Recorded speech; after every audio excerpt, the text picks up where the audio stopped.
안녕하십니까? 오늘도 유튜브 방송을 하면서 세상과 소통하는 문찬수 목사입니다. 오늘 우리가 살펴볼 말씀의 제목은 베드로의 열심이라고 정해 보았습니다. 오늘 우리가 살펴볼 성경 본문은 요한복음 13장 21절에서 38절까지의 말씀입니다. 그런데 오늘 본문에 보면은 몇 사람의 예수님의 제자들이 등장합니다. 우선 그 가룟 유다가 등장되고, 그 다음에 요한복음 13장 23절에 보면은 예수의 제자 중 곧 그 사랑하는 자가 예수의 품에 의지하여 누웠다라고 기록된데, 여기에서 예수님께서 사랑하시는 자 곧 사도 요한을 말합니다. 그런데 그 사도 요한의 별명이 무엇인 줄 아십니까? 사도 요한의 별명은 우레의 아들입니다. 사도 요한은 언젠가 예수님과 함께 여행을 하다가 어떤 마을에 들어갔는데, 그 마을 사람들이 예수님을 받아들이지 않자, 그러자 요한이 예수께 말합니다. 주님, 하늘로부터 불을 내려 이 마을을 불살라라 할까요? 예수님을 영접하지도 않는 이것들을 확 불사질러 치워버려야 되겠다. 그 정도로 성격이 급한 사람입니다. 그런데 그 중에 오늘 가운데 그 베드로라는 사람이 나옵니다. 근데 베드로가 어떻습니까?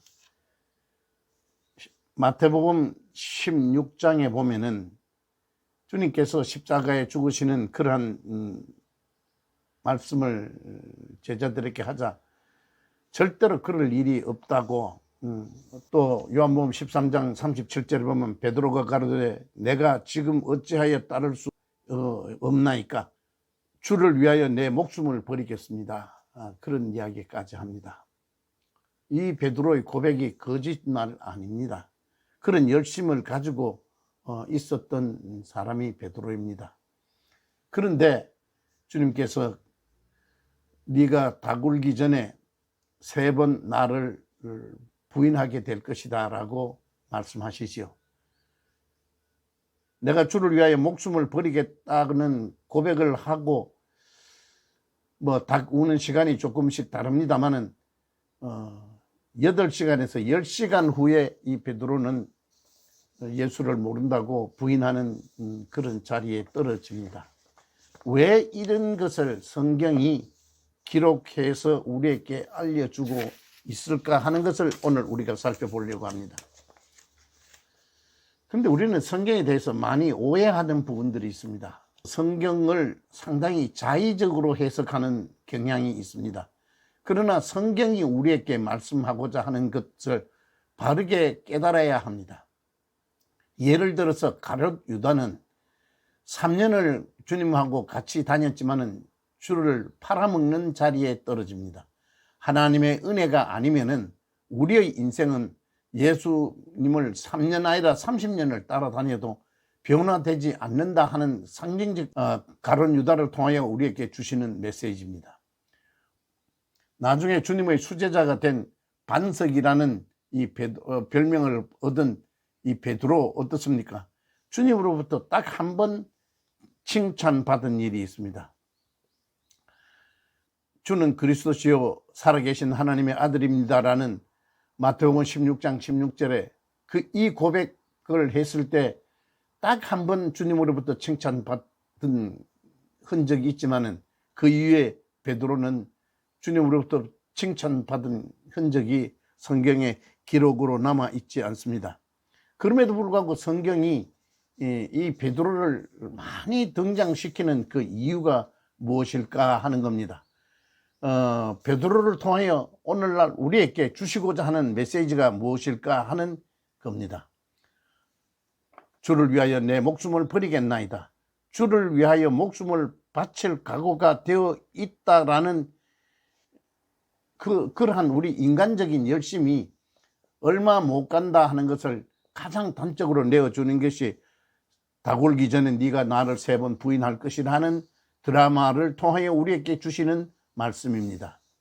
창세기 39장에 보면은 이런 말씀이 있습니다. 창세기 39장 2절 3절 여호와께서 요셉과 함께 하심으로 그가 형통한 자가 되어 그 주인 애굽 사람의 집에 있으니 그 주인이 여호와께서 그와 함께 하심을 보며 또 여호와께서 그의 범사에 형통케 하심을 보았더라.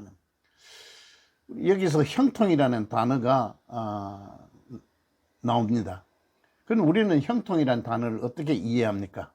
우리 마음먹은 대로 잘 되어 가더라, 이런 뜻이 아니고 하나님 뜻을 잘 이루어 간다 하는 뜻으로 성경은 형통이라는 말을 쓰고 있습니다.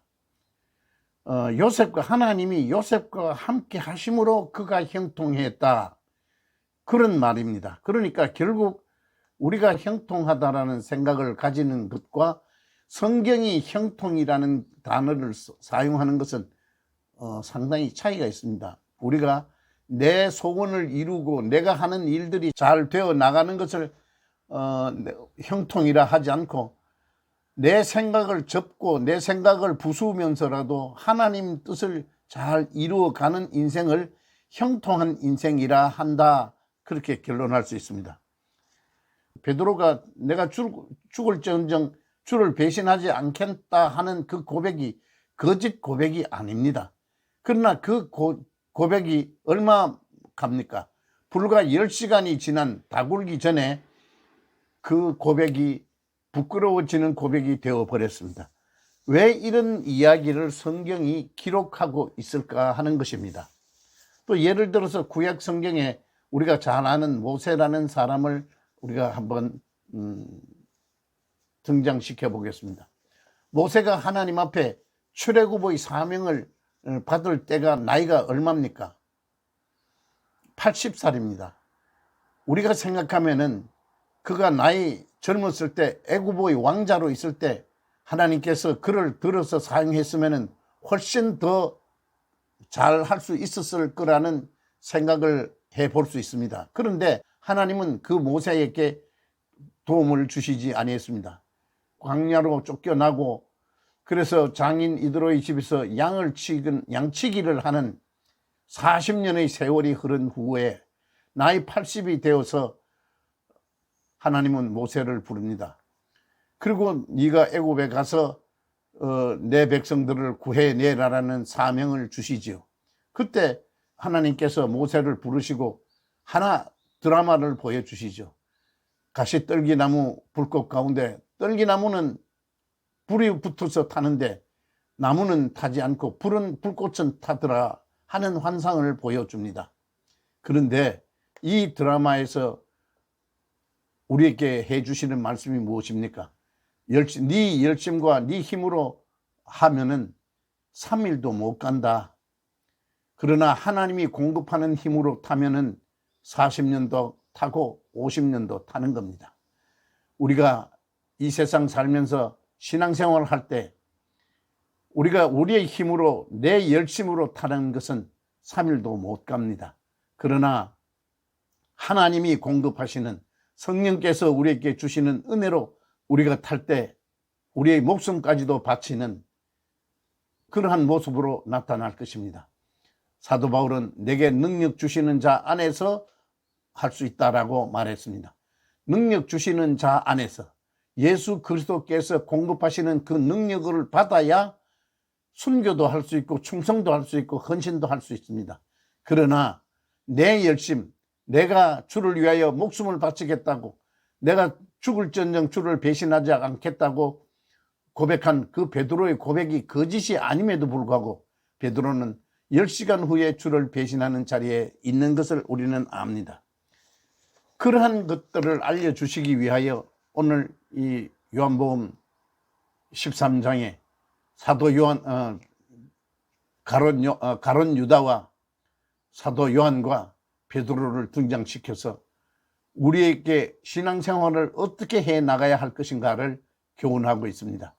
베드로의 열심 거짓이 아닙니다. 그러나 베드로 자신이 가진 열심으로는 아무것도 할 수 없음을 이 성경 본문은 우리에게 가르쳐 줍니다. 오늘 말씀은 여기까지 하겠습니다. 고맙습니다. 안녕히 계십시오.